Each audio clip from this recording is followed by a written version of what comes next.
তিনি স্পষ্ট নির্দেশনা দিয়েছেন, তিনি বিমানবন্দর থেকে সরাসরি তার চিকিৎসাধীন গুরুতর অসুস্থ মা, বাংলাদেশের অভিভাবক দেশনেত্রী বেগম খালেদা জিয়াকে দেখতে হাসপাতালে যাবেন।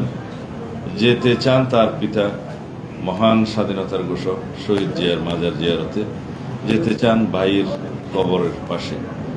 জনদুর্ভোগ পরিহার করতে তিনি সরকারি ছুটির দিনকে তার প্রত্যাবর্তনের দিন হিসেবে নির্ধারণ করেছেন।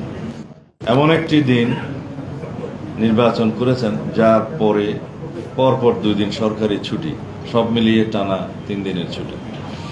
তার নির্দেশনা প্রতিপালন করতে যে জনদুর্ভোগের বিষয় মাথায় রেখে আমরা রাজধানীর কেন্দ্রীয় কোনো স্থানে, যেমন সোহরাওয়ার্দী উদ্যান বা মানিক মিয়া এভিনিউকে আমাদের কর্মসূচিতে অন্তর্ভুক্ত করিনি।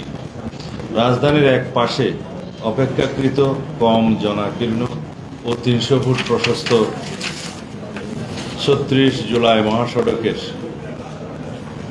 শুধুমাত্র এক পাশের সার্ভিস লেনকে অতি সংক্ষিপ্ত এক গণ অভ্যর্থনা হিসেবে নির্ধারণ করেছে।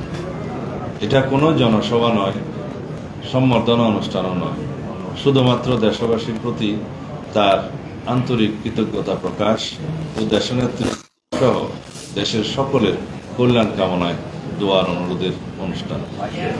সে আয়োজনে তিনি ছাড়া আর দ্বিতীয় কোনো বক্তা থাকছেন না। আমরা এই আয়োজনের কলেবর যত ছোটই রাখতে চাই না কেন, 17 বছর ধরে অপেক্ষমান দেশের সকল প্রান্ত থেকে আসা নেতা কর্মী সমর্থকদের বাঁধ ভাঙা রাজধানীমুখী স্রোত নিয়ন্ত্রণের ক্ষমতা আমাদের নেই।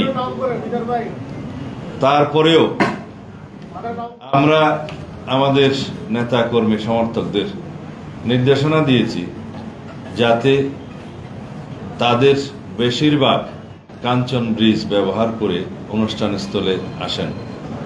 রাজধানীতে তাদের প্রবেশ পথ ও যানবাহন, অবস্থান ও অভ্যর্থনা কেন্দ্রের বিস্তারিত তালিকা আপনাদের জানাবো সকলের সুবিধার্থে। এর সাথে থাকছে 20টি মেডিকেল ক্যাম্প, সার্বক্ষণিক চিকিৎসক, প্যারামেডিক, ওষুধপত্র ও অ্যাম্বুলেন্স সহ সেসব ক্যাম্পের তালিকাও সকলের সুবিধার্থে আমরা জানিয়ে দিচ্ছি। এছাড়াও মঞ্চের কাছাকাছি 6 শয্যার একটা ফিল্ড হাসপাতালও থাকবে, আইসিইউ, অ্যাম্বুলেন্স সহ। বিমানবন্দরগামী ও বিদেশ ফেরত যাত্রীদের এবং রোগী বহনকারী অ্যাম্বুলেন্সের যাতায়াত নির্বিঘ্ন করতে বিমানবন্দর সড়কের কাকলি মোড়, আন্তর্জাতিক বিমানবন্দরের সামনে ও আবদুল্লাপুর, এই 3টি স্থানে হেল্প ডেস্ক থাকবে, যারা মোটর বাইক স্কটের মাধ্যমে যাত্রাপথ নির্বিঘ্ন করতে আপ্রাণ চেষ্টা করবে। ঢাকা মহানগর দক্ষিণের বিভিন্ন পয়েন্ট দিয়ে আগত গাড়িসমূহের পার্কিং এর স্থান সায়েদাবাদ অভ্যর্থনা কেন্দ্র, ড্যামরা স্টাফ কোয়ার্টার পয়েন্ট দিয়ে প্রবেশ করা গাড়ি সায়েদাবাদ বাস টার্মিনালে পার্কিং করবে। 2, শনির আখড়া অভ্যর্থনা কেন্দ্র এবং মহাখালী অভ্যর্থনা কেন্দ্র। শনির আখড়া ও যাত্রাবাড়ি পয়েন্টের গাড়িসমূহ সায়েদাবাদ বাস টার্মিনাল ও মহাখালী বাস টার্মিনালে পার্কিং করবে। 3, বাবুবাজার ব্রিজের নিচে নয়াবাজার বাবুবাজার ব্রিজ পয়েন্টের গাড়িসমূহ ফুলবাড়িয়া গুলিস্তান বাস টার্মিনাল ও মহাখালী বাস টার্মিনালে পার্কিং করবে। 4, পোস্তগোলা ব্রিজের উপরে অভ্যর্থনা কেন্দ্র, ধোলাইপাড় মোড় অভ্যর্থনা কেন্দ্র, কমলাপুর রেল স্টেশন অভ্যর্থনা কেন্দ্র, সদরঘাট লঞ্চ টার্মিনাল অভ্যর্থনা কেন্দ্র। এখানে আমাদের সেই অভ্যর্থনা কেন্দ্রগুলো ইতিমধ্যে আমরা ব্যবস্থা নিয়েছি। সেখানে মেডিকেল টিম সহ অভ্যর্থনা কেন্দ্রে আমাদের সেবক সবাই প্রয়োজনীয় ব্যবস্থা নেবে এবং তাদেরকে দিক নির্দেশনা দেবে। ঢাকা মহানগর উত্তরের বিভিন্ন পয়েন্ট দিয়ে আগত গাড়ি সমূহের পার্কিং স্থান: 1, আবদুল্লাপুর অভ্যর্থনা কেন্দ্র, টঙ্গী আবদুল্লাপুর এন্ট্রি পয়েন্টের গাড়ি তোরাগ মাঠ। 2 নীলা মার্কেট অভ্যর্থনা কেন্দ্র।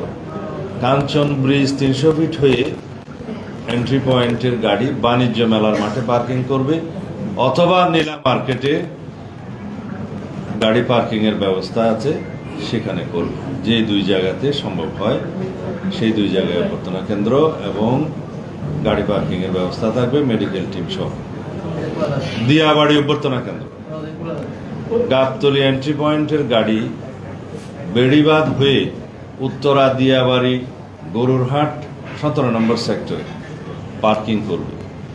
চীন মৈত্রী হলের পাশে বাণিজ্য মেলার মাঠ অভ্যর্থনা কেন্দ্র। বসিলা মোহাম্মদপুর হয়ে আসা গাড়ি মৈত্রী হলের পাশে বাণিজ্য মেলার মাঠে হবে। মহাখালী বাস টার্মিনাল অভ্যর্থনা কেন্দ্র, বিমানবন্দর রেল স্টেশন অভ্যর্থনা কেন্দ্র। এগুলো আমাদের অভ্যর্থনা কেন্দ্র, গাড়ি পার্কিং এবং মেডিকেল সার্ভিসের সুবিধা সহ এই তালিকাটা আপনাদের সামনে প্রদান করলাম। তিনি বাংলাদেশ বিমানের এক নিয়মিত ফ্লাইটে লন্ডন থেকে বাংলাদেশ সময় মধ্যরাতে হিথ্রো বিমানবন্দর থেকে যাত্রা করে আগামীকাল সিলেটে যাত্রা বিরতির পর বেলা 11:50 ঢাকায় অবতরণ করবেন ইনশাআল্লাহ। বিমানবন্দরে তাকে অনাড়ম্বর অভ্যর্থনা জানাবেন বিএনপি স্থায়ী কমিটির সদস্যবৃন্দ। বিমানবন্দর থেকে তিনি চিকিৎসাধীন দেশের অবস্থানের জন্য এবার কেয়ার হাসপাতালে যাবেন 36 জুলাই এক্সপ্রেস ওয়ে, যেটা 300 ফিট বললে সবাই চিনে। 300 ফিট সড়কে অ্যাক্সেস রোড হয়ে যাবেন। প্রতিমধ্যে তিনি অত্যন্ত সংক্ষিপ্ত অনুষ্ঠানে দেশবাসীর প্রতি ধন্যবাদ ও কৃতজ্ঞতা জ্ঞাপন করবেন এবং মহান আল্লাহর দরবারে শুকরিয়া আদায় করবেন। আমরা জানি আমাদের শত চেষ্টায়ও প্রিয় নেতাকে একবার দেখার দুর্নিবার আকর্ষণে 17 বছর ধরে অপেক্ষমান দেশের সকল প্রান্ত থেকে আসা লক্ষ লক্ষ জনতার রাজধানীমুখী জনস্রোত প্রশমনের সাধ্য আমাদের নেই। আমরা নিশ্চিত ইনশাআল্লাহ আগামীকাল বাংলাদেশ তার ইতিহাসের বৃহত্তম জনসমাবেশ সাক্ষী হতে চলছে।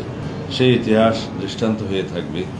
এই সুবিশাল আয়োজন নিশ্চিদ্র বা ত্রুটিহীন করা আমাদের এই ক্ষুদ্র কমিটি এমনকি বৃহৎ দলের পক্ষেও সম্ভব নয়।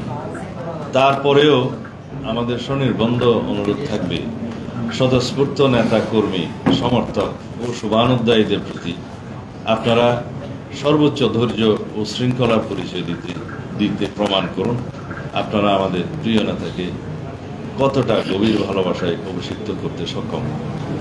এই বিশাল আয়োজনে আমাদের মিডিয়া সতীর্থ হিসেবে আপনারা এই যাবৎ যে সহযোগিতা প্রমাণ রেখেছেন সেই জন্য জানাই গভীর কৃতজ্ঞতা এবং আগামীতে সেটা অব্যাহত রাখার অনুরোধ জানাই। আমাদের শত চেষ্টা সত্ত্বেও এই আয়োজনে যতটুকু জনদুর্ভোগ হবে সেই জন্য আমরা আন্তরিকভাবে জাতির কাছে সকলের কাছে আগাম দুঃখ প্রকাশ করছি ও ক্ষমা প্রার্থনা করছি। আমাদের স্বাধীনতা ও সার্বভৌমত্বের প্রতীক জনাব তারেক রহমান ও জিয়া পরিবারের এই স্বদেশ প্রত্যাবর্তন সকলের সহযোগিতায় এক অনন্য দৃষ্টান্ত হয়ে থাকবে এই শুভকামনা প্রত্যাশায়। আল্লাহ হাফেজ। বাংলাদেশ জিন্দাবাদ।